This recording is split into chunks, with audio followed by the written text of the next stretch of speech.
Well, General Electric has joined the United States layoff parade.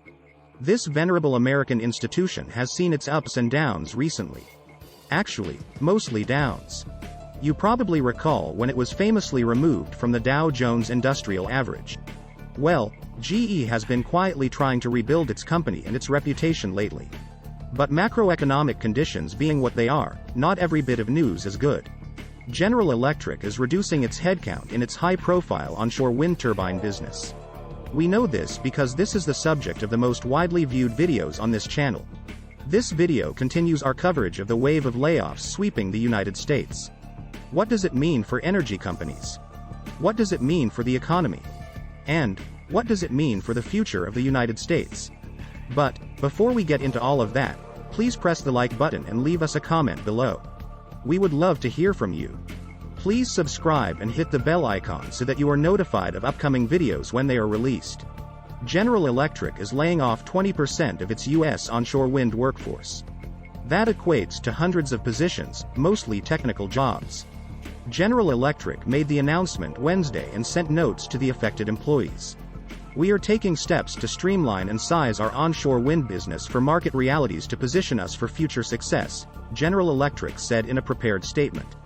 These are difficult decisions, which do not reflect on our employees' dedication and hard work, the statement continued. But are needed to ensure the business can compete and improve profitability over time, said a spokesperson for GE Renewable Energy. General Electric is reassessing and possibly restructuring its onshore wind business in Europe and Asia as well. The company faces a trifecta of major business challenges. Inflation across the entire world is causing rising input costs. Like the automotive industry, supply chain issues have still not been worked out. And, of course, competition, mostly from Siemens, a company that is a lot like General Electric. The good news is that demand for renewable energy is rising. Most European countries, for example, are experiencing severe energy shortages. Wind energy used to be the most cost-effective option. And the new Inflation Reduction Act of 2022 does renew a tax credit for onshore wind. But a lot of industry observers think that the tax credit is too little, too late. Revenue from renewable energy is between $15 billion and $16 billion annually for General Electric. And for General Electric, 70% of that total is from onshore wind energy.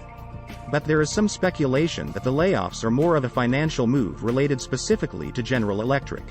Shareholder interest in a money-losing or marginally profitable business would likely be very low, said one Wall Street analyst.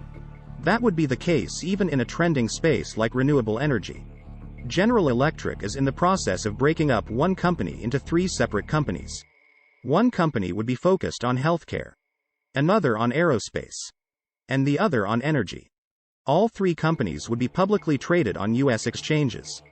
And, of course, General Electric is not the only high-profile company that is laying people off. Practically every technology company is laying off employees these days. And, yes, that includes the biggies like Google and Meta platforms. Google and Meta platforms reported decidedly disappointing Q2 earnings. Not surprisingly, both companies revised or revoked forward guidance. Google was still profitable and growing. But top and bottom lines were disappointing. Meta has posted shrinking revenue for 2 quarters and maybe a 3rd quarter as well. Both companies have hinted at layoffs but not actually made detailed announcements. Meta Platforms management promised cost cuts, hiring freezes and ruthless prioritization. Meta has begun quietly pushing out a significant number of employees.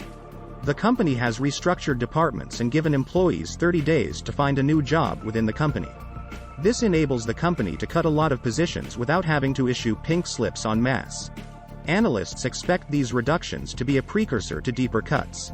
Meta is trying to cut costs by at least 10% by the end of the year. The long-standing rule at Meta is that employees whose jobs are eliminated will be terminated if they cannot get a new job inside Meta in a month. In the past, only undesirable employees failed to land new positions within the company. These days, employees with good reputations and strong performance reviews are being routinely fired. Meta has about 83,000 employees, which is 32% higher than at this time last year. Google also requires affected employees to apply for new jobs in order to remain employed by the company. Affected employees were told that they would need to find other jobs at the company 3 months. Google has 174,000 employees, which is 20% higher than this time last year.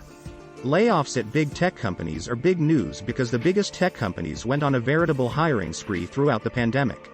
But the United States is now teetering on the brink of recession and the digital ad market has plunged. Realistically, there are probably a bunch of people at the company who shouldn't be here, Mr. Zuckerberg said at a company town hall in June.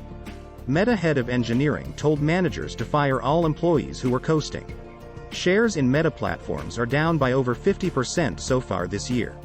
And the market capitalization of Meta has fallen by over $685 billion since its all-time peak in September 2021. The market capitalization of Google is down 27% over the past 122 months. Speaking at the Vox Code conference, Mr. Pichai said that Google needs to be 20% more productive. But not all big tech companies are adopting the stealth layoff approach like Google and Meta. Snap has publicly announced layoffs of 20% of its employees. This comes after Snap grew its headcount by 65% within the past year and a half. Real estate platform company Compass has just announced that it completed its second round of layoffs. Compass has yet to become profitable as company. This year, it is clear that Wall Street analysts are valuing profitability over prospective growth.